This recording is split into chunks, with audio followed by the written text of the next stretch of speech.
ရိသတ်တို့ရေမင်္ဂလာပါဗျာယခုညမှာတော့အောင်လန်းဘိုးတွေနဲ့နိုင်ရွာဆိုတဲ့တတိယပိုင်းလေးကိုဆက်လက်တင်ဆက်ပေးသွားမှာဖြစ်ပါတယ်လိုက်ပါခန်းစားအားပေးနားဆင်ကြပါအောင်ဗျအပြေးတစ်ပိုင်းနဲ့လမ်းလျှောက်နေသည့်လူတစုသည်စိမ့်ဆိုနေသောတစ်ပင်များပေါက်ရောက်နေသည့်တောင်တန်းတစ်ပေးရှိလူသွားလမ်းလေးတွင်လမ်းလျှောက်နေကြလေသည်တို့သူတို့မှာအခြားသူများမဟုတ်ပေဘိုးပင်ရွာမှဘိုးတင်တို့အပွဲဖြစ်လေသည်ညသကောင်ညိုအချိန်ကစ၍ရိုးစင်မှလမ်းလျှောက်ထွက်လာကြရာယခုနေလုံးကြီးထွက်လာပြီးဆွန်းစားခြင်းရောက်လာသည့်အချိန်ထိသူတို့သည်ခြေလန်းတို့ကရက်တန်ခြင်းမရှိဘဲဆက်သွားနေလျာသူတို့၏မျက်နှာမှာချွေးတို့သည်စီးကြနေပေပြီဖြစ်သည်တို့ပေမဲ့မိသူတဦးတယောက်ကမျှနားမီအကြောင်းမပြောကြပဲပျောက်ဆုံးသွားသည့်မအေးမြင့်ကိုသာပြန်တွေ့ရန်စိတ်လောလို့နေကြလေသည်ရှေးဆုံးမှသွားနေသည့်ဘိုးရင်သည်သူတို့အရှိတွင်မကြမကြာပေါ်လာတတ်သည့်ချက်တူရွေးကြီးအားမတွေးတော့သည့်အချိန်၌နောက်သို့လဲကြည့်ပြီးသူသည့်အဖွဲ့သားများကိုချီ၍စကားဆိုလိုက်လေသည်ကဲအားလုံးလည်းလမ်းလျှောက်ရတာမောနေလောက်ပြီကျိုးတို့ကိုလမ်းပြပြီးခဲ့တဲ့ရွှေခဲကိုလည်းမတွေးတော့ဘူးအဲ့ဒီတော့ကျိုးတို့တွေဓမ္မဘက်တောင်းလောက်နားကြမလားဘိုးရင်ကြီးစကားအားကိုမြကြီးမှာအပချန်သူများအားလုံးကလက်ခံကြသည်ကိုမြကြီးတီကသူချစ်ရသူမိန်းကလေးရုတ်တရက်ပျောက်ဆုံးသွား၍မောပန်းနေသည်ကိုပင်ဂယူမထားနိုင်တော့ပဲဘိုးရင်ကြီးစကားအားကန့်ကွက်ပြောဆိုလိုက်တော့လေသည်ဘိုးရင်ဘာလို့နားရမှာလဲကွာဆက်ပြီးရှာမယ်လေညီမလေးတစ်ခုခုဖြစ်နေရင်ဘယ်လိုလုပ်မှလဲပြောလိုက်ရှာမှာပါဗျာအဲ့လောက်ကြီးလဲစိတ်ဘူးမနေစမ်းပါနဲ့အခုပြောက်တာမအိမ်မြင့်တယောက်တည်းမှမဟုတ်တာသူတယောက်တည်းမဟုတ်လို့ဘယ်သူတွေပါသေးလို့လဲကွာငါကတော့ငါညီမလေးကိုမတွေ့မချင်းမနာဘူးကွာညီမကိုမြကြီးခင်ဗျားစိတ်ဘူးနေတာကိုကြုံနာလေတယ်ဒါပေမဲ့ကျိုးတို့တွေလမ်းလျှောက်ရတာကြာပြီဗျအနားယူမှဖြစ်တော့မယ်မအိမ်မြင့်ကိုထဲမှာမဟူရတေဝီလည်းရှိနေတာပဲအဲ့လောက်ကြီးလဲစိတ်ဘူးစရာမလိုပါဘူးမင်းကတော့ဘယ်စိတ်ဘူးပါမလဲကွာငါကတော့စိတ်ဘူးတယ်ကွာညီမလေးတစ်ခုခုပြစ်သွားရင်မင်းတို့ကြောင့်ပဲကိုမြကြီးတယောက်စိတ်ဘူးရမှဖြစ်ပေါ်လာတော့တောကများသည့်ဒေါသဖြစ်သို့ပြောင်းလဲသွားပြီးဘိုးရင်တို့အားကန့်လန့်စကားဆိုလေသည်ထွေခါတခြားသူများကကိုမြကြီးအားပြစ်တင်ပြောဆိုပြီးပြင်သည့်အခါဘိုးရင်မှလက်ကပြလိုက်ပြီးကိုကြီးမြကြီးစိတ်ထဲကဖြစ်နေတာတွေကိုကြုံနာလဲပါတယ်ဒါပေမဲ့နည်းနည်းတော့နားမှာအဆင်ပြေမဲဗျ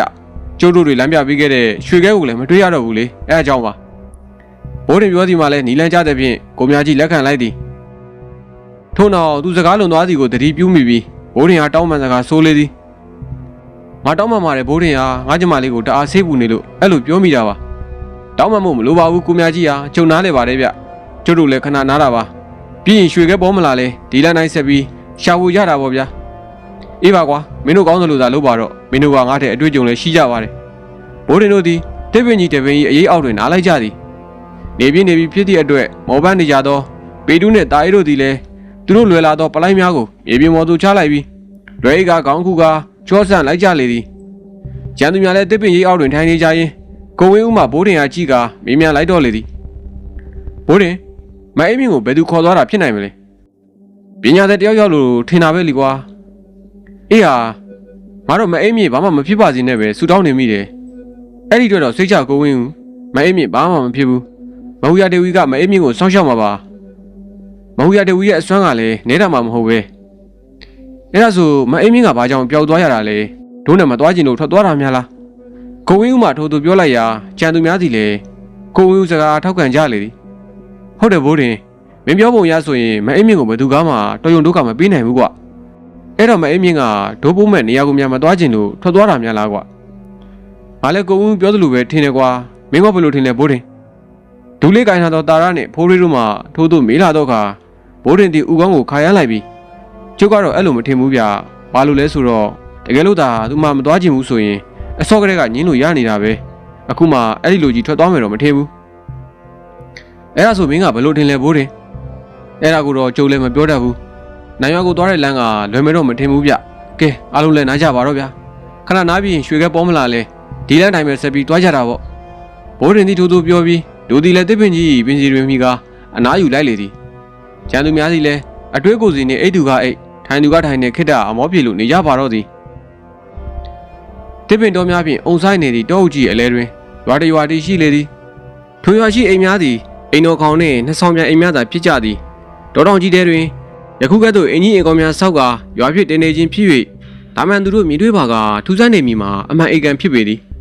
ယခုထိုရွာ၏ရေနံကြီးဝါနေသည့်နှစ်ဆောင်ပြန်အင်ကြီးတစ်လုံးထဲတွင်ဖြစ်သည်ဒေါ်ရင်ကြီးအားကျွန်းသားများဖြင့်စောက်လုပ်ထားပြီးအိမ်ထဲတွင်တော့စုံလင်လာသောအသုံးဆောင်ပရိဘောဂများလည်းရှိနေသည်ကျွန်းဖြင့်ပြုလုပ်ထားသောထိုင်ကုန်ကြီးပေါ်တွင်တော့ဥညံ့ဟုအမိရသော အောက်လန်းဆရာကြီးသည်ခြေထောက်ကိုချိတ်ပြီးထိုင်နေသည်သူမ၏အရှိတွင်တော့မအေးမြင့်သည်တင်းငိမ်စွာနှင့်ထိုင်နေသည်ဦးရန်သည်သူ၏အရှိတွင်ကြောက်လန့်ခြင်းမရှိဘဲအိန္ဒြေရရထိုင်နေသည်မအေးမြင့်အားစကားဆိုလိုက်လေသည်နင်ကမဟုတ်ရတဲ့ဝီနော်နင်တက်မြောက်ထားတဲ့ပညာတွေကိုနင်မနှမျောဘူးလားငါကဘာကိုနှမျောရမှာလဲနင်နိုင်ရွာကိုမသွားဘဲနဲ့ငါးရွာမှာပဲနေပါလားနင်ပညာတွေကိုနောက်လာနောက်သားတွေကိုလက်ဆင့်ကမ်းပေါ့အခုငါးရွာမှာနင်လိုပညာတွေအများကြီးစုထားတယ်နင်ကငါခေါ်လာတဲ့ဆိုတာကလည်းငါအရရကိုဆက်ကန်စေခြင်းလို့ပဲအော်လန်းဆရာကြီးဦးညံစကားဆိုလိုက်သည့်အခါမှာမဟုတ်ရတဲ့ဝီစိတ်ဝိညာဉ်ကြီးစိုးနေသည့်မအေးမြင့်ဒီကအော်လန်းဆရာကြီးအားစူးစူးဆက်ဆက်ကြီးကအတန်ခတ်မှမှနဲ့မေးမြန်းလိုက်လေသည်နင်ကဘာကိစ္စနဲ့ငါ့ကိုစက္ကန့်သူဖြစ်ထားခြင်းရတာလဲဘာဖြစ်လို့လဲဆိုတော့နင်ကငါတို့ရွာမှာရှိနေရင်အမောင်လောကကိုငါတို့ဘုံသားရွာကကြီးစိုးနိုင်မှာမို့လို့ပဲအဲ့တော့နင်ငါရွာမှာနေရမယ်နင်ခန္ဓာကိုမကြိုက်ဘူးဆိုရင်နင်ကြိုက်တဲ့ခန္ဓာကိုပြောငါရှာပေးမယ်အော်လန်းဆရာကြီးဦးညံသည်မဟူယာဒေဝီအစွမ်းကိုအသုံးပြုပြီးအမောင်လောကကိုကြီးစိုးချေလဲရန်အတွက်ကြံစီနေခြင်းသာဖြစ်သည်ဒါကြောင့်လဲသူသည်အစွမ်းကြီးသောမဟူယာဒေဝီအားသူ၏ရွာသို့ခေါ်ဆောင်လာခြင်းဖြစ်ပေသည်ထို့ကြောင့်ပင်ရိုးစင်ရွာသားတို့၏အသက်နှင့်ချင်းချောက်၍ခေါ်လာခဲ့ခြင်းဖြစ်ပြီးမဟူယာဒေဝီမှပြန်အနေရပြုနိုင်သည်ကိုသိတော်လဲမဟူယာဒေဝီအားနည်းချက်ကိုတည်ထားသောကြောင့်ယခုကဲ့သို့ရဲရဲတင်းတင်းခေါ်လာခြင်းဖြစ်ပေသည်မဟူယာဒေဝီဒီကဥညံ၏အကြံစီကိုတီးလိုက်ရသောကြောင့်သဘောကျစွာရေမောလိုက်ပြီးအော်နင်ကအတော်တော်ကောင်းတဲ့အကြံကျမ်းနေတာကိုငါနင်တို့ရောက်မှမနေနိုင်ဘူးဆိုရင်ကောနေပါလို့မလဲအနုနည်းနဲ့မရရင်ကြံဒီသုံးပါဘောဟာဥညံသည်ထိုးပြောပြီးသည်နှင့်လက်ခုပ်တီးလိုက်ရာအမျိုးသမီးလေး၄ယောက်သည်အင်ကြီးပေါ်သို့လေမြန်စွာဖြင့်တက်လာကြပြီးမဟူယာဒေဝီတစ်ဖြစ်လဲမဲအမြင့်ထိုင်းနေသည့်ထိုင်ကုန်နောက်တွင်ရိုက်နေကြသည်သူမတို့၏မျက်လုံးစုံသည်မဲနေနေပြီးတစုံတစ်ယောက်မှထိန်းချုပ်ထားသည့်ပုံစံရှိလေသည်သူမတို့သည်အော်လန်းဆရာကြီးဥညံအားတခြားဆိုင်ကြည့်ပြီးဗျိုင်းနူနီပါစကားဆိုလိုက်လေသည်တခင်ကြီးကျမတို့တာဝန်ထမ်းဆောင်ရန်အသင့်ပါတခင်ကြီးအတွက်အသက်ပေးရမယ်ဆိုရင်တော့ပေးဖို့အသင့်ပါပဲဒိုးစကားကြောင့်ဥညံသည်သဘောကျစွာပြုံးလိုက်ပြီးမဟူယာဒေဝီအားပြုံးဆဆဖြင့်ကြည့်ကကဲညီကိုငါတိုက်မယ်ငါရဲ့ဂျုံလေးရောက်တော့ရောက်နေပြီညီဘယ်လိုလုပ်မလဲငါကိုနောက်ကကလေးမတွေနဲ့တိုက်ခိုက်မလို့ဟုတ်လားမဟူယာဒေဝီတစ်ဖြစ်လဲမအေးမြင့်သည်အနောက်ဘက်စီမှသူမနဲ့ရွယ်တူမင်းကလေး၄ယောက်အားလက်မကြည့်ပဲထို့သို့ပြောကရေမောနေသည်ထို့နောက်သူမ၏မျက်လုံးတို့သည်မဲနယ်လာကအရေးပမာလင်းမြန်သောလှုပ်ရှားမှုတို့ဖြင့်မင်းကလေး၄ယောက်နဲ့တယောက်သောမင်းကလေး၏အနောက်သို့ရောက်ရှိသွားပြီးလက်ပင်ရလက်ဖြင့်ကုတ်ခဲရန်အတွက်ပြင်လိုက်လေသည်ထို့နောက်သူမသည်အော်လန်းဆရာကြီးဥညံကိုကြည့်ကာရဲသွေးတန်းနေသည့်အဟံဖြင့်မေးမြန်းလိုက်သည်နင်ကဒီမလောက်လေးမလောက်စားတွေနဲ့ငါ့ကိုတိုက်ခိုက်မလို့လားမအေးမြင့်သည်အနိုင်ရသူတယောက်၏ဟန်မှန်ဖြင့်ဥညံကိုကြည့်ကာမေးလိုက်လေသည်ထိုအခါဥညံသည်ထိတ်လန့်ရမည်စာသဘောကျစွာဖြင့်ရေမောနေလျာမအေးမြင့်တယောက်နားမလည်နိုင်ဖြစ်သွားပြီးဥညံကိုသာမဲနေနေသည့်မျက်လုံးတို့ဖြင့်စူးစိုက်ကြည့်လိုနေသည်ဥညံသည်ကအချိန်တန်ကြာအောင်ရေမောပြီးတဲ့နောက်မအေးမြင့်အားလက်ညှိုးထိုးကာစကားဆက်ပြတ်လေသည်နင်အဲ့ဒီကောင်မကိုတတ်လိုက်လေနင်တတ်လိုက်ရင်အဲ့ဒီကောင်မကနောက်တစ်ယောက်ရဲ့ခန္ဓာကိုယ်ရဲ့ဂူးယုံပဲတကယ်တည်သွားမှာကတနာစရာကောင်းတဲ့ကိုခန္ဓာပိုင်ရှင်လူသားပဲဖြစ်မှာပေါ့တတ်လိုက်ပါနင်အဲ့လိုတတ်လိုက်ရင်လေနိုင်ရွာသွားမယ်ခီးစဉ်လေငါမတိုက်ရပဲပြက်ပြီပေါ့ကွာငါအထင်နိုင်ရွာဆိုတာဖြူစင်တဲ့သူတွေကိုတတ်တဲ့ပညာသည်တွေအတွက်နေရာမရှိဘူးမလားနင်မအေးမြင့်သည်မင်းကလေးလက်ပင်ကိုကုတ်ထားသောသူမ၏လက်တို့အားလှုပ်ကာအော်လန်းဆရာကြီးထံပြေးဝင်တိုက်ခိုက်ရန်ပြင်းလေသည်သို့ပေမဲ့သူမအော်လန်းဆရာကြီးနာရောက်သည်နှင့်အနောက်မှမင်းကလေးများသည်အော်လန်းဆရာကြီးရှေ့တွင်ကာရက်လာကြပြီးမအေးမြင့်တိုက်ခိုက်သည်ကိုပြန်လဲခုခံလေသည်မအေးမြင့်သည်အော်လန်းဆရာကြီးလက်ပင်ရကုတ်ခဲရန်ကြိုးစားပါတော့လေအော်လန်းဆရာကြီးရှေ့တွင်ဝင်ကာသောမင်းကလေးတယောက်၏လက်ပင်ကိုသာကုတ်ခဲမိလျာသူမ၏စိတ်တို့အားထိန်းချုပ်လိုက်ပြီးသူမလည်းပင်ညှစ်ထားသောမင်းကလေးအားတစ်ချက်တွန်းထုတ်လိုက်ရာထိုမင်းကလေးသည်လည်းအတော်ဝေးဝေးသို့လွင့်စင်သွားလေသည်ထို့နောက်သူမသည်အော်လန်းဆရာကြီးဥညံကြည့်လိုက်ပြီးနင်ကအကွက်ကြကြစီစဉ်ထားတာပဲငါကဒီကောင်မလေးတွေကိုတတ်ပြီးနင်းကိုပါတတ်မှာမကြောက်ဘူးလားနင်သာအဲ့လောက်ရက်ဆက်မယ်ဆိုရင်ဒီအထီတောင်ပါမလာဘူးကောင်းပြီလေရွေးချယ်စရာမရှိဘူးဆိုမှတော့ငါစဉ်းစားကြည့်တာပေါ့ဒီတညာစဉ်းစားမယ်နင်ပြောတာတွေတင်းမသိဆိုတာကူပေါ့အဲ့လိုလုပ်ဆမ်းပါကဲအဲ့ဒါဆိုလဲဒီအိမ်ပေါ်မှာနားပြီးတော့ထွက်ပြေးဖို့တော့မကြမ်းနဲ့နော်ကြံရင်လည်းအလကားပဲဘာလို့လဲဆိုတော့ငါရွာကလွတ်ဖို့ဆိုရင်အနည်းဆုံးလူ10ယောက်လောက်တက်ပြီးမှပဲလွတ်နိုင်မှာနင်အဲ့ဒီလိုတက်လိုက်တာနဲ့နိုင်ရွာသွားဖို့ကိစ္စကိုအိမ်မက်မနေတော့နဲ့ဘုံသားရွာတဲ့ကြီးအော်လန်းဆရာကြီးဥညံသည်မအေးမြင့်ကိုထဲမှာမဟူယာဒေဝီအားထိန်းချုပ်ဖို့ရာမဖြစ်နိုင်မှန်းသိသည်ထို့ကြောင့်သူသည်အပြစ်ကင်းစင်သောမိန်းကလေးများအားအော်လန်းအတက်ဖြစ်စီရင်ပြီးမကောင်းသည့်ညံဆိုးရှိသောဝိညာဉ်များဖြင့်မအေးမြင့်အားစောင့်ရှောက်စေသည်သူမထွက်ပြေးသည့်အခါမှာလည်းအပြစ်ကင်းသည့်အ ਨੇ ဆုံးမိန်းကလေး10ယောက်ခန့်ကိုတပ်ဖြတ်ပြီးမှသာပြေးနိုင်မည်ဖြစ်ရာထို့သောအလုပ်ကိုမလုပ်နိုင်ဟုကြိုတင်တွေးခဲ့ပြီး ယခုကဲ့သို့စီရင်ဖြစ်လေသည်ဦးညာ၏အကြံစီမှာအလုပ်ဖြစ်သည်ဟုဆိုရပေမည်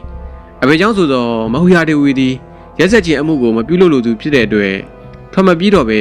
ဘိုးတင်တို့သူမအားလာရောက်ကယ်တင်မိအချိန်ကိုသာစောင့်ဆိုင်ရန်ဆုံးဖြတ်လိုက်ပါတော့လေသည်အယောင်သွေးဆုံလာသောကြက်တူ၍ငှက်တဲ့ကောင်သည်တစ်ပင်တစ်တော်များကြားတွင်ပြန်တန်းလို့နေသည်သူ၏အော်တန်ကိုပြုရင်အနောက်သို့မကြမကြာလှည့်ကြည့်နေသေးသည်ထိုကြက်တူ၍ငှက်သည်တာမန်ကြက်တူ၍ငှက်များထက်3-4စားများကြီးပြီးအယောင်သွေးမှလည်းတာမန်ကြက်တူ၍ငှက်များထက်၍ပိုပြီးတောက်ပကအဝေးမှပင်ထင်းထင်းရှားရှားမြင်နိုင်စွမ်းရှိလေသည်ကြက်တူ၍ငှက်အော်မီတန်ပြန်တန်းသွားရာနောက်ခလန်းလန်းရှိတစ်ပင်တစ်တော်များကြားတွင်တော့လူရှိရောက်သည့်ချွေးတံများကြားကခက်မြက်မြက်လမ်းလျှောက်နေကြသည်သူတို့မှာမအိမ်မြင့်ကိုရှာဖွေရန်ရွှေခဲဟုအမိရသောကြက်တူရွေးကြီးနောက်လိုက်လာသောဘိုးတင်တို့အဖွဲ့ပင်ဖြစ်လေသည်ခိတ္တအနားယူပြီးတဲ့နောက်ရွှေခဲပြန်ပေါ်လာသည်နှင့်အနောက်မှမနာမနေလိုက်လာကြရာယခုဆိုလျင်နတ်တဲ့နတ်သည်တောကြီးအတွင်းသို့တဖြည်းဖြည်းနှင့်ရောက်မှမသိရောက်လာကြပြီးဖြစ်လေသည်တော်ရင်တနေရာရောက်တွင်တော့အရှိမပြန်တန်းနေသည့်ကြက်တူရွေးငှက်ကြီးသည်ရုတ်တရက်မိုးကောင်းကင်ပေါ်သို့ထောင်ထက်ကပြန်တန်းပြောက်ွယ်သွားပြီးအော်တန်လည်းတိတ်ဆိတ်သွားလေသည်ထိုအခါအနောက်မှလိုက်ပါလာသောဘိုးတင်တို့သည်လည်းအချင်းချင်းအချက်ပြကရက်တန့်လိုက်ကြပြီးရဲ့နောက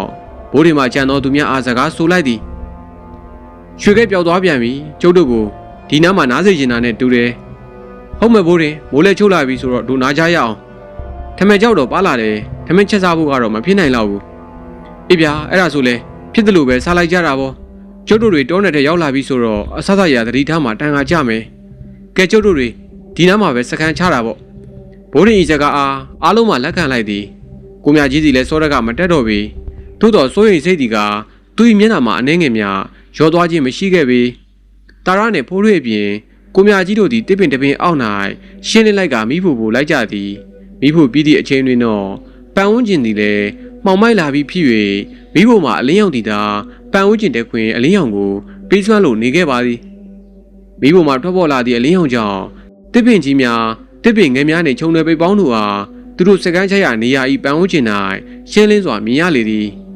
တာအိပေတူးနှင့်ကိုဝေဦးတို့သည်သူတို့၏ပလိုက်များနှင့်ချင်းများအတွင်းမှထမဲကြောင်များအားပကံလုံးနှလုံးအတွင်းထဲလိုက်ပြီးရဲ့နောက်ပါလာသောအသားကြောင်များအားမိခင်လိုက်ကြလေသည်မိခင်ပြီးသွားသည်နှင့်ကိုဝေဦးသည်ပြင်ဆင်ထားသောအစားတောင်များအားလိုက်လံဝင်းကားကစကားဆိုခဲ့လေသည်ရေးရှိတဲ့နေရာရောက်မှာပဲထမင်းချက်အဝါစားကြတာပေါ့ကွာဒီညတော့ထမဲကြောင်နဲ့ဝသားကြဖို့လေးပဲစားထားကြအောင်တော်သေးတယ်ပေတူးနဲ့တာရီတို့တွေရေတွေအများကြီးယူထက်လာလို့ကွာကိုကြီးဝင်းဦးလည်းထိုင်းလေးပြကျိုးတို့နဲ့လိုက်လာတာပင်မနေပြီလားဘိုးတွေသည်သူဤဒူလီယာဘေးတွင်ချလိုက်ပြီးထမဲကြောက်အောင်လက်တော်နဲ့ကောယူရင်မေးလိုက်သည်သူအခါကိုဝင်းဦးသည်ခေါင်းကိုခါရမ်းလိုက်ပြီးငါကတော်တဲ့တောင်နဲ့မြှချိုးသွားနေကြလေဒီလောက်ကမြမမှုပါဘူးကွာအေးဗျာကျိုးတို့ကခမရပင်မမှာစိုးနေတာမပင်မမှာဘူးကိုမြပဲပင်မမှာသူကလေတွေရာတွေတောင်လူငါးနဲ့လှုပ်လာတာလေ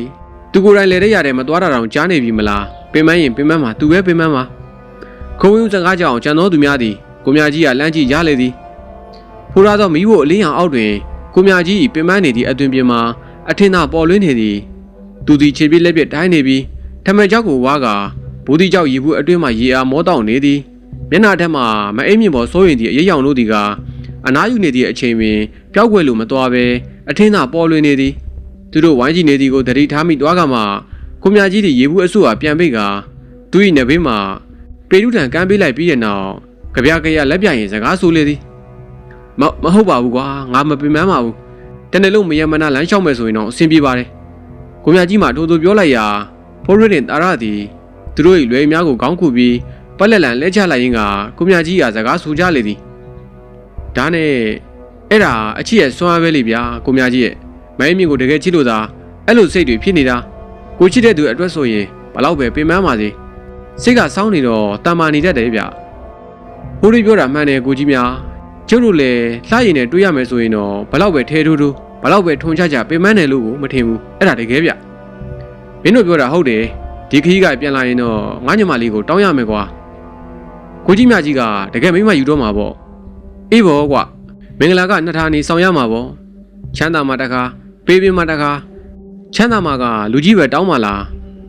ဟေးကောင်ငါကနှစ်ထာနေလုံးကလေးတောင်းမယ်တောင်းမှာကွာချမ်းသာရွာမှာမင်္ဂလာဆောင်ရင်မင်းတို့လိုက်ရမှာနော်စိတ်ချပါဗျာလိုက်မှာကျုပ်တို့မှမလိုက်ရင်ဘယ်သူကလိုက်မှာတော့ အေးကွာငါမင်္ဂလာဆောင်ကြရင်မင်းတို့ကိုတပတ်လုံးအခန့်ပြင်မယ်တကယ်ပြောတာယုံပါတယ်ဗျာယုံပါတယ်ကိုမြကြီးသည်သူ၏စိတ်ထဲတွင်တွေးတောနေသည့်အရာများအားကြံသူများကိုပြောပြလိုနေသည်ကြံသောသူများသည်လည်းစိတ်ပါဝင်စားစွာနှင့်ကိုမြကြီး၏စိတ်ကူးအားကောင်းမွန်စွာထောက်ပံ့ပေးနေသည်ဤသို့ဖြင့်သူတို့သည်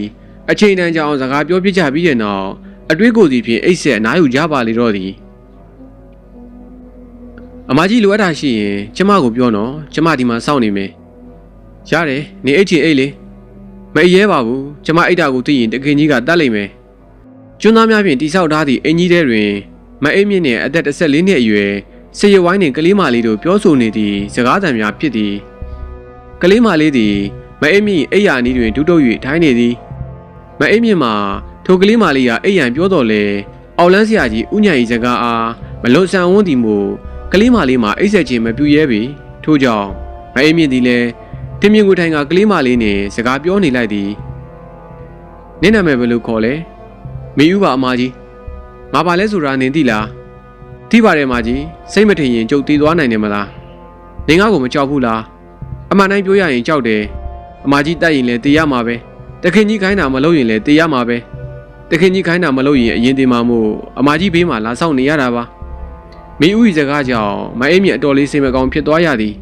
ထို့ကြောင့်သူမသည်လေတံကိုလျှော့ကာမေဦးကဆက်လက်မေးမြန်းလိုက်သည်ဒါနဲ့နင်ကပညာသည်တယောက်မဟုတ်ဘူးမလားနင်းကိုကြည့်ရတာအမောင်ပညာမတွေ့ရဘူးမဟုတ်ပါဘူးအမကြီးကျုပ်ကတာမန်လူပါပဲဟမ်နင်ကတာမန်လူဟုတ်လားဘလို့လုပ်ပြီးဒီကိုရောက်နေရတာတော့ကျုပ်ရဲ့အမကြီးကိုတခင်ကြီးကခေါ်ထားတယ်လေကျုံမနေစရာလည်းမရှိတာနဲ့အမကြီးနောက်ကိုလိုက်ရင်ဒီကိုရောက်လာတာတခင်ကြီးကနေခွင့်ပေးထားတယ်ဒီရွာတွေကလူတွေကတာမန်လူတွေလားတခင်ကြီးအစခေါ်လာတော့ကတော့အကုန်လုံးကသူ့လိုငါလိုပါပဲနောက်ဟိုအင်ကြီးစီခေါ်သွားပြီးဘာလို့လိုက်တာလဲမသိပါဘူးအမကြီးရဲ့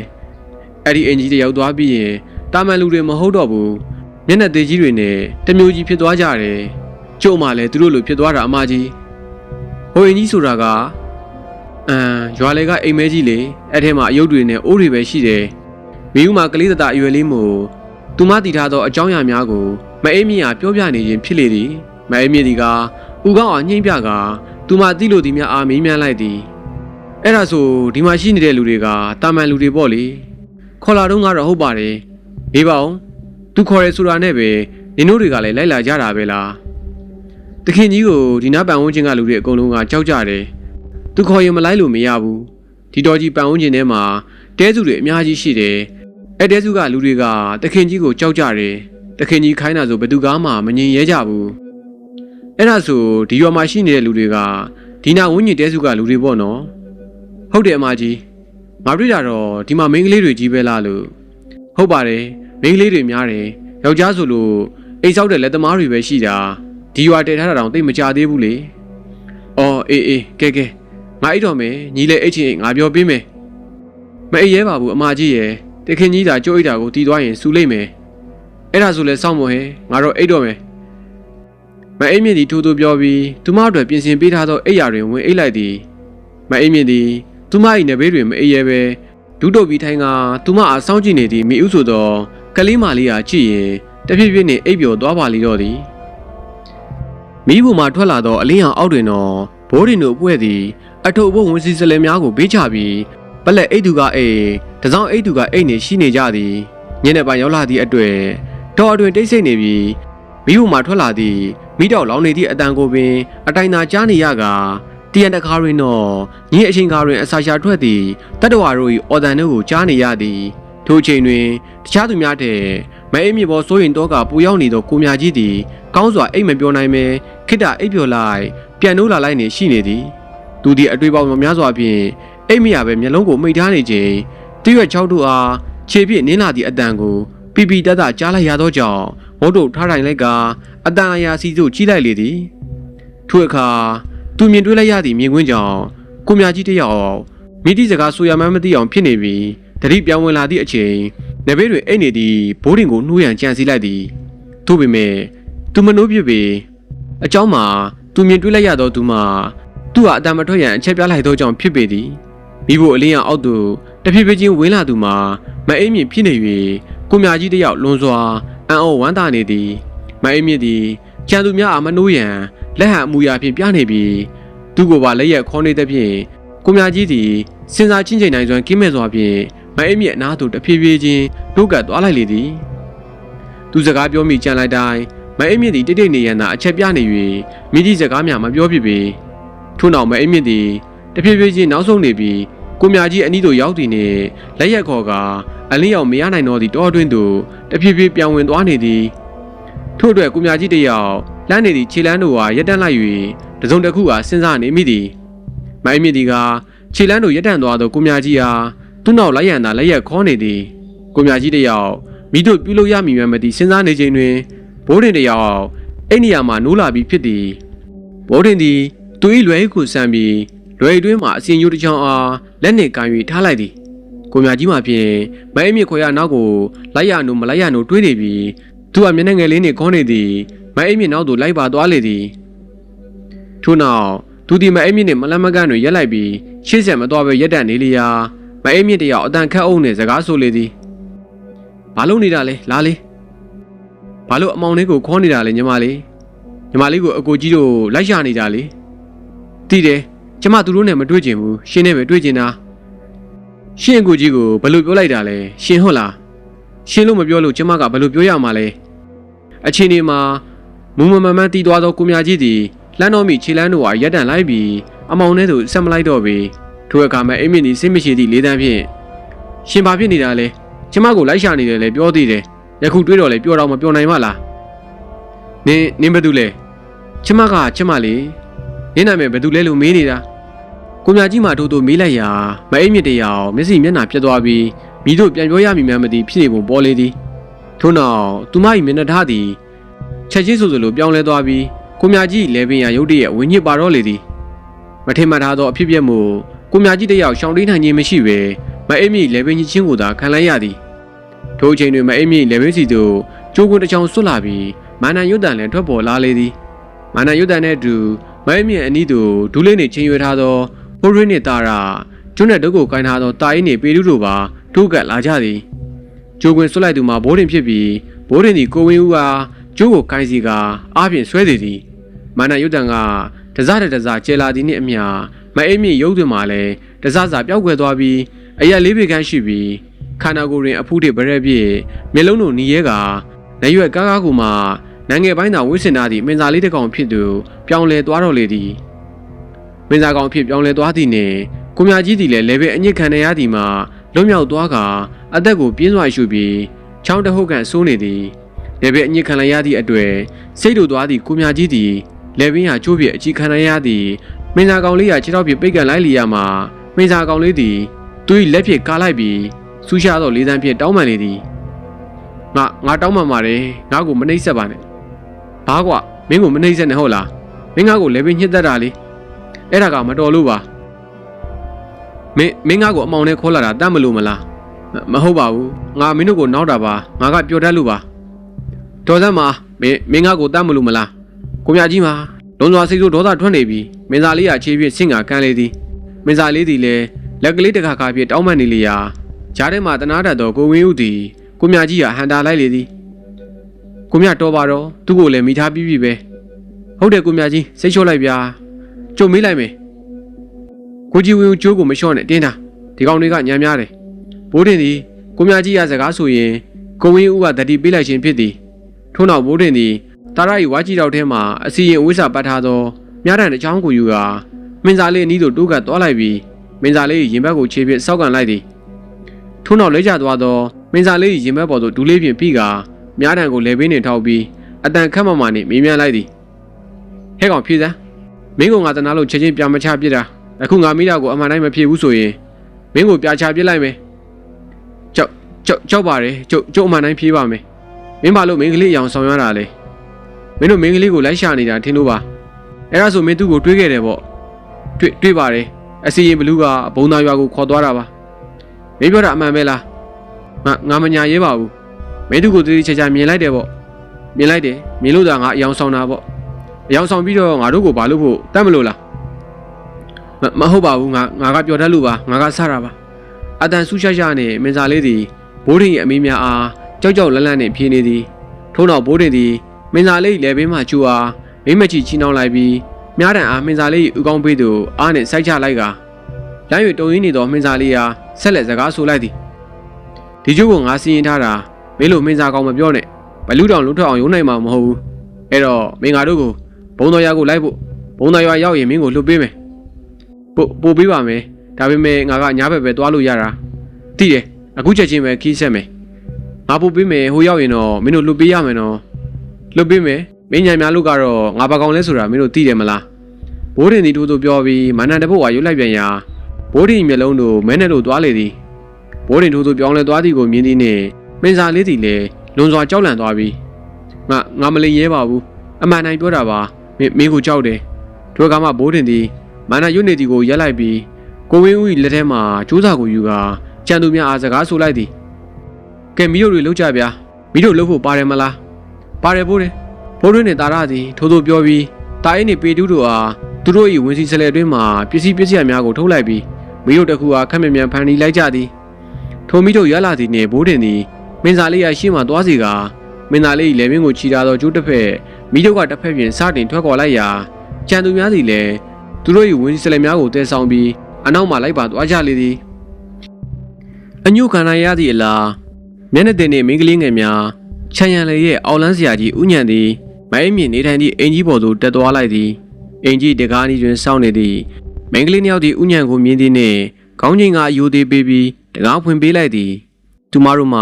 တကားဖွင့်ပေးလိုက်သည်နှင့်ဥညံသည်အိမ်ထဲဝင်လိုက်ပြီးအိမ်တွင်းရှိကျွန်းနိုင်ခုံပေါ်တွင်ခြေထောက်ကိုချိတ်ပြီးအိမ်တို့ရရဖြင့်ထိုင်းနေသည်မအိမ်မြင့်အားတွေးလိုက်၍သဘောကျစွာဖြင့်တစ်ချက်ပြုံးလိုက်သည်ဥညံသည်မအိမ်မြင့်အနီးတွင်ဒူးတို့၍ထိုင်းနေသည်မိဦးအားလက်ဝဲရမ်းပြကာအိမ်ရောက်သို့ဆင်းသွားရန်အချက်ပြလိုက်သည်ထွဲကမိဦးသည်ခေါင်းလင်းကိုငုံပြီးဥညံနှင့်သူ၏နောက်လိုက်နောက်ပါမိန်းကလေးများဘေးမှနေ၍အောက်သို့ဆင်းသွားတော့လေသည်ထွဲကဥညံသည်မအိမ်မြင့်နှင့်မျက်နှာချင်းဆိုင်တွင်ခြားထားသောကျွန်းနိုင်ကုန်းတွင်ဝင်ရောက်ထိုင်လိုက်ကာမျက်နှာခပ်ပြုံးပြုံးဖြင့်စတင်ပြီးစကားဆိုလေသည်ငါကနင့်ကိုညကလေးကလူတွေတက်ပြီးပြေးမယ်ထင်းနေတာအထက်ဆရာကြီးတွေကနိုင်ရကိုသွားဖို့လွတ်တဲ့လူပဲဒီလောက်တော့ဘယ်ရက်ဆက်မှာလဲကဲဘယ်လိုလဲအခုလက်ရှိခန္ဓာနဲ့ပဲဆက်နေမလားအဲ့ထက်ငယ်တဲ့ခန္ဓာကိုယ်ကိုရွေးမလားအဲ့ဒါတွေပြောဖို့ကစောပါသေးတယ်ကဲငါကိုနင်းအရရကိုစက္ကန့်စေးခြင်းနဲ့ဆိုရင်တော့နေမာရီစီကူးထားလဲပြောဦးလေဒီရွာလေးတရွာလောက်နဲ့တော့အဆင်မပြေဘူးထင်တယ်ဟုတ်တယ်ဒီရွာတရွာတည်းမဟုတ်ဘူးနင်းသားငါတို့နဲ့ပူးပေါင်းရင်စုံရွာတွေကိုတွားတိုက်မယ်ငါတို့ကစုံရွာတွေရဲ့ဘယင်လုံးမယ်ပြီးရင်တာမန်လူသားတွေကိုငါတို့ရဲ့အခိုင်းစီပြထားမယ်ဘယ်လိုလဲနင်းချံကကြီးလာကြီးလားဟာငါတို့ကိုမနှိမ့်မို့တဲ့သူတွေဆိုငါတို့အနေနဲ့လေအကျဉ်းထားစရာမလိုဘူးကဲဘယ်လိုလဲငါတို့နဲ့ပူးပေါင်းပါလားမအိမ်မီကိုခန္ဓာအတွင်းမှာမဟူရတေဝီတစ်ဖြစ်လေမအိမ်မီတယောက်ဥညံ့ရဲ့အမေကချက်ချင်းပြန်မဖြေသေးပဲအတန်ကြာအောင်တွေးလို့နေသည်ထို့နောက်သူမသည်ဘိုးတင်တို့ဟာစောင့်စမ်းနေခြင်းအချိန်ပိုရရန်ယူရွယ်၍ဥကောင်းကိုညှိမ့်ပြကာလက်ခံမိတဘောမျိုးပြူးလိုက်လေသည်ကောင်းပြီလေနင်းရွယ်ချက်ကကြီးရဲဆိုတော့ငါကလည်းနင်းပြောစကားကိုလက်ခံရမှာပေါ့ငါပြောတာလက်ခံတယ်ဟုတ်လားနင်ငါတို့နဲ့ပူးပေါင်းမှာပေါ့ဟုတ်တယ်ငါနင်တို့နဲ့ပူးပေါင်းမယ်မအိမ်မီနှုတ်မှထိုးထိုးပြောနေသည့်တိုင်အောက်လန်းစရာကြီးဥညံ့မှာဖြင့်လုံးဝအုတ်တုံယုံကြည်ရမပြသေးပဲဥကောင်းအားခါရမ်းရင်းနဲ့မအိမ်မီအားပြုံး၍စကားဆိုလေသည်နင်းပါဇက်ကနေအခုလိုပြောရုံလေးနဲ့ငါကလက်ခံမများထင်းနေလားနင်ကဘာကိုဆိုလိုချင်တာလဲဘာဆိုလိုချင်လဲဆိုတာတော့ဥညံ့သည်ထိုးထိုးစကားဆိုလိုက်ပြီးနောက်လက်ခုပ်တီးလိုက်ကအတန်ခက်မမနေမီဦးဆိုတော့ကလေးမလေးကခေါ်လိုက်လေသည်ဟေးတယောက်လောက်ဟိုတငယ်မကိုခေါ်လာစမ်းဥညံ့၏စကားဆုံးပြီးတင်နေမကြသောအချိန်တွင်တော့ဆက်ရက်ဝိုင်းနဲ့မီဦးဆိုသောကလေးမသည်သူမ၏ခါးလေးကိုကိုင်းညွတ်ပြီးမရက်တရက်နှင့်ကိုညက်ရှည်တွင်မတ်တက်ရက်နေသည်ထွဲကဥညံ့သည်မအိမ်မြင့်ကိုခပ်ပြုံးပြုံးပြင်ကြီးလိုက်ပြီးကဲငါတို့နဲ့ပူးပေါင်းမှဆိုတော့ငါ့ကိုယုံစေခြင်းလားမအိမ်မြင့်သည်ဥကောင်းကိုသာညှိပြလိုက်သည်ထွဲကဥညံ့သည်မျက်နှာတီတန့်သွားပြီးမီဦးကလက်ညှိုးထိုးပြကာမအိမ်မြင့်ကအတန်ခတ်မှမှနှင့်အမိန်ပေးလိုက်သည်ငါတို့ကိုယုံစေခြင်းနဲ့ဆိုရင်အတငယ်မကိုတက်ပြီးသူ့ရဲ့လက်ချောင်းသွေးကိုငါရှိမှတင်တောက်ပြဘာပြောတယ်ငါပြောနေတာကိုနင်မကြားဘူးလားငါရှိကတငယ်မကိုတက်ပြီးလက်ချောင်းသွေးကိုတောက်ပြဥညံနှုတ်မှာတလုံးချင်းထွက်လာသောစကားတို့ကြောင့်မိုင်းမြင့်ကိုရဲနိုင်ကြီးစိုးနေသည်မဟူရတေဝီတယောက်မိတို့ပြုလို့ပြရမိမှမသိဖြစ်လို့နေသည်မိဦးမှာပြင်ဥညံ၏စကားကြောင့်ခေါင်းကလေးငုံထားရေးမှာဒူးမြတဆက်ဆက်တုံးနေသည်တို့ပေမဲ့သူမသည်ရံမြဲရက်နေကမအိမ်မြင့်ဟာတနာစပွဲအမူအရာလေးဖြင့်လှမ်း၍ကြီးနေသည် မိုင်းမြင့်ဒီလဲခေါင်းကိုခါရမ်းလိုက်ကနေုံကြည့်ဖို့အတွက်ငါကကလေးတယောက်ကိုတတ်ရမှာလားနင်အဲ့လိုလုပ်ဖို့လိုအပ်တယ်ငါနေပြောသလိုမလုပ်နိုင်ဘူးဟုတ်ပြီလေနင်ကငါပြောသလိုမလုပ်နိုင်ဘူးဆိုမှတော့နင်ငါတို့နဲ့ပူးပေါင်းမယ်ဆိုတာမယုံကြည်နိုင်ဘူးကဲနင်ကသိကျင်တာတတ်နေတော့လူဘယ်လိုတတ်ရမယ်ဆိုတာကိုငါကပြပေးရတာပေါ့အောင်လန်းဆရာကြီးဥညံသည်ထိုးထိုးပြောပြီးသည့်နောက်မိဦးကလက်နဲ့ရွယ်လိုက်ရာကြောက်လန့်နေသည့်မိဦးသည်အောင်လန်းဆရာကြီးလက်အတွင်းသို့တရုတ်တိုက်ပါသွားလေတော့သည်ထို့နောက်အောင်လန်းဆရာကြီးသည်မိဦး၏လက်ပင်ကိုလက်နှင့်ညှိဟန်ပြူပြီးမှတစ်ချက်ပြုံးလိုက်ကမိဦးကဖေးမလိုက်ပြီးခေါင်းကိုပုတ်တက်ကတငယ်မအတော်ကြီးကြောက်သွားပြီထင်တာငါကအเจ้าမဲ့လူတက်တဲ့လူမဟုတ်ပါဘူးဒီနေ့ဧည့်သည်ကညီကိုမတက်ဘူးဆိုတော့ညီပေါင်းမှမဖြစ်တော့ဘူးကဲအိမ်ရောက်ကိုပြန်သွားတော့ကျေးဇူးပါတခင်ကြီ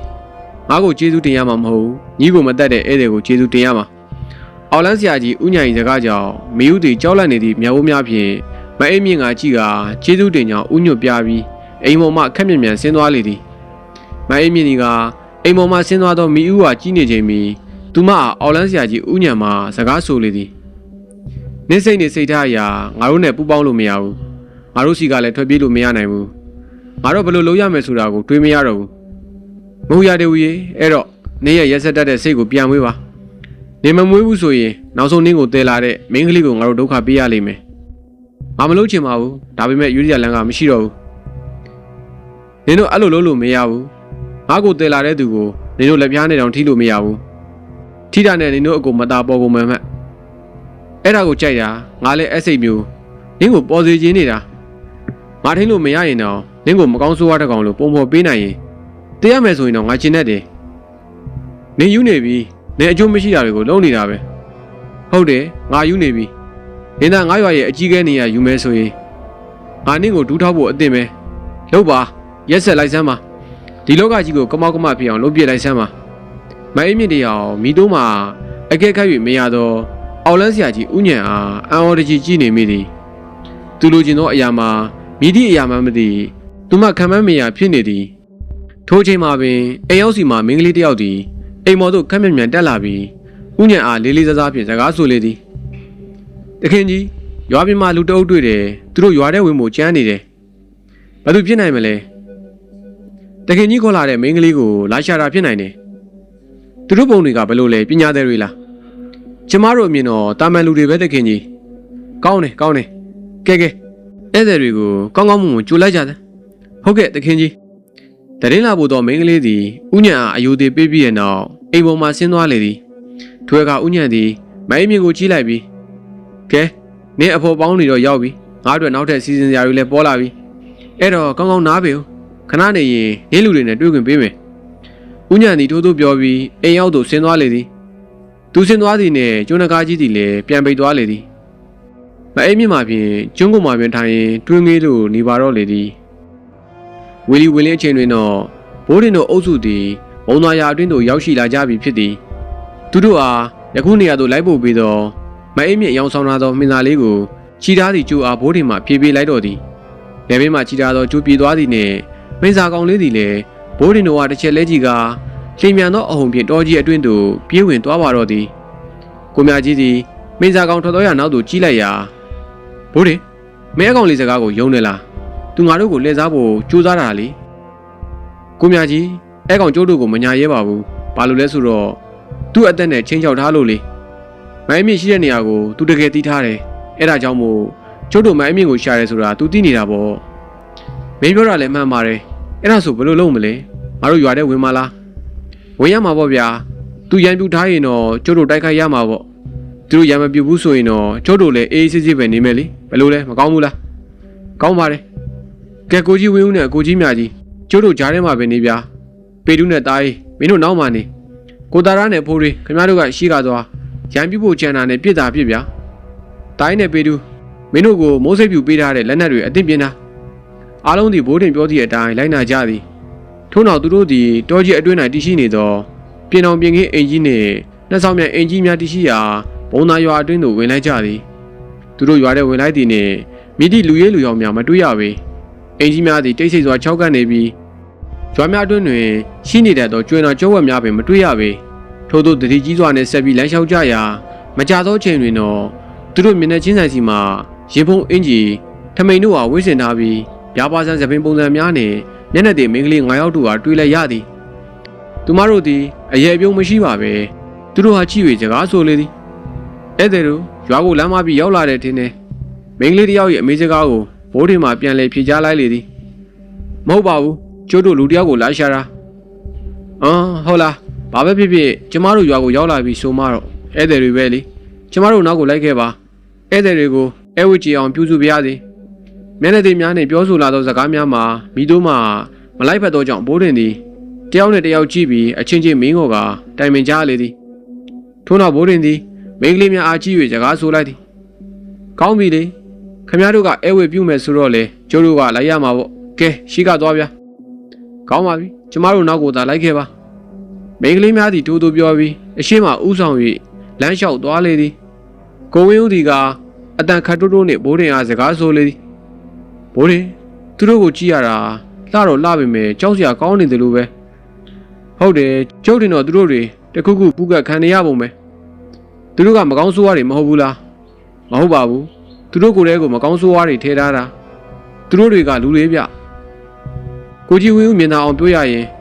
ကျုပ်တို့မအိမ်မြစ်ကိုယ်တည်းကိုမဟူရတေဝီကိန်းနေတယ်လို့ပေါ့ဗျာအဲ့လိုကြီးလားကွာကြောက်စရာကြီးကြောက်စရာမကောင်းပါဘူးဗျာတနာဖို့ကောင်းသေးတယ်သူတို့ဘဝတွေကတကယ်မလွယ်ဘူးဘိုးတင်သည်အောက်လန်းဆရာတယောက်မို့မိန်းကလေးများ၏ခန္ဓာကိုယ်အတွင်းမကောင်းဆိုးဝါးများကိန်းနေသည်ကိုတန်းသိလေသည်တိုးပြီး၍သူတို့သည်အရှိမသွားနေသည့်မိန်းကလေးများနောက်သို့လိုက်သွားရာညမကြမီသောအချိန်တွင်တော့နှစ်ဆောင်များအင်ကြီးတစ်လုံး၏အိမ်ရောက်သို့ရောက်ရှိလာကြလေသည်အိမ်ရောက်တွင်တော့ဗရောင်းနေများအားခုံတိုင်းနှင့်ဇပွဲများဖြင့်ပြုလုပ်ထားသည်ခုံတိုင်းများအားညွှန်ပြကာလေတံအေးအေးဖြင့်အဲဝတ်ပြုလေသည်ဧည့်သည်တို့ဒီခုံတွေမှာတင်းတယ်လို့ထိုင်ကြပါမကြခင်ကျမတို့သခင်ကြီးလာပါလိမ့်မယ်မိန်းကလေးများပြောနေသည့်အတိုင်းဘောဒင်းတို့သည်သူတို့၏ဝင်စည်းစလဲများအားဇပွဲခုံတန်းများပေါ်တင်လိုက်ကြပြီးဗရောင်းနှင့်ခုံတန်းများတွင်ဝင်ရောက်ထိုင်လိုက်ကြလေသည်ထို့နောက်မိန်းကလေးများသည်အိမ်ရောက်မှထွက်သွားလျာအိမ်ရောက်ထဲတွင်တော့သူတို့သာကြံနေလေတော့သည်အချိန်တန်ကြာသည့်အထိမိသူတဦးတယောက်များပေါ်မလာတော့အခါပေတုတယောက်စိတ်မရှိဖြစ်လာလေသည်ဘိုးတယ်ဘယ်သူမှလည်းမလာပါလားကွာတို့ဘယ်လိုလုပ်ကြမလဲစိတ်ရှိစမ်းပါကွာငါထိုင်ရတာညောင်းနေပြီကွာညောင်းရင်လည်းလဲနေကွာငါတို့ဘာကူမှအလင်းစလိုလုံးလို့မဖြစ်ဘူးဘိုးတင်စကားကြောင့်ပေတုသည်တိုင်းနေရမှာခုံတန်းတွေလဲအိတ်လိုက်သည်သူနဲ့တူတားရည်သည်လည်းခုံတန်းတွင်လွယ်များကိုခုကာလဲလျောင်းလို့နေသည်ညသကောင်ကျော်အချိန်မှစပြီးလမ်းလျှောက်ခဲ့ရသည်မို့သူတို့အားလုံးပင်ပန်းနေကြသည်နေတော်မြင့်သည့်အထိမိသူကားများပေါ်မလာသောကြောင့်ဘိုးတင်သည်လည်းအိတ်ချင်စိမ်များဖြစ်ပေါ်လာလေသည်ထို့ကြောင့်သူသည်ဘေးတွင်ရှိသောကိုဝင်းဦးနှင့်ကိုမြကြီးကကြည့်ကာကိုကြီးမြကြီးနဲ့ကိုဝင်းဦးကျုပ်အိတ်ချင်လာလို့ဗျာခဏမေးလိုက်အောင်မယ်အဆင်ပြေမလားပြေးပါတယ်ဒီကွာမင်းလည်းတွေးရတော့ရနဲ့ပင်ပန်းနေရောပေါ့အိတ်လိုက်ငါတို့စောင့်နေမယ်ကိုမြကြီးနဲ့ကိုဝင်းဦးတို့မှာလူလူလားလားပင်ခွင့်ပြုလျာဘိုးတင်သည်ပေတူးနှင့်တားရင်းဤသူဗရောင်းနှင့်ခုံတန်းတွင်ချိတ်ထားသောလူအိတ်ကိုကောင်းခုကအိတ်လိုက်ပါတော့လေသည်အော်လန်ဘိုးတင်နဲ့နန်းရွာတတိယပိုင်းဒီကဤမြတ်သာဇာတိမိုင်းကိုလည်းဆက်လက်ဆောင်စာအပိနားဆင်ကြပါအောင်ဗျ